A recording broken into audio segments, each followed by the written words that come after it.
दो मित्र धर्मबुद्धि और पापबुद्धि सुदरनगर में रहते थे। एक बार पापबुद्धि के मन में एक विचार आया कि क्यों न मैं मित्र धर्मबुद्धि के साथ दूसरे देश जाकर धन कमाऊं।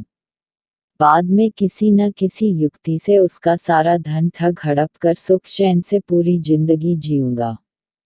इसी नियति से पापबुद्धि ने धर्मबुद्धि को धन और ज्ञान प्राप्त होने का लोभ देते हुए अपने साथ बाहर जाने के लिए राजी कर लिया। शुभ मुहूर्त देखकर दोनों मित्र एक अन्य शहर के लिए रवाना हुए। जाते समय अपने साथ बहुत सा माल लेकर गए तथा मुंह मांगे दामों पर बेचकर खूब धनोपार्जन किया। अंततः प्रसन्न मन से गांव की तरफ लौट गए। गांव के निकट पहुंचने पर पापबुद्धि ने धर्मबुद्धि को कहा कि मेरे विचार से गांव में एक साथ सारा धन ले जाना उचित नहीं है। कुछ लोगों को हमसे ईर्ष्या होने लगेगी, तो कुछ लोग कर्ज के रूप में पैसा मांगने लगेंगे। संभव है कि कोई चोर ही इसे चुरा ले। मेरे विचार से कुछ धन हमें जंगल में ही किसी सुरक्षित स्थान पर गाड़ देनी चाहिए, अन्यथा सारा धन देखकर सन्यासी व महात्माओं का मन भी डोल जाता है।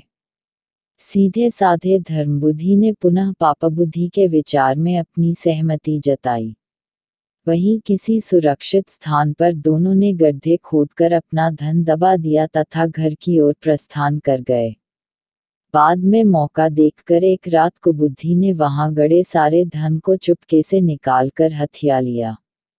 कुछ दिनों के बाद धर्मबुद्धि ने पापबुद्धि से कहा, भाई मुझे कुछ धन की आवश्यकता है, अतः आप मेरे साथ चलिए। पापबुद्धि तैयार हो गया। जब उसने धन निकालने के लिए गड्ढे को खोदा तो वहां कुछ भी नहीं मिला।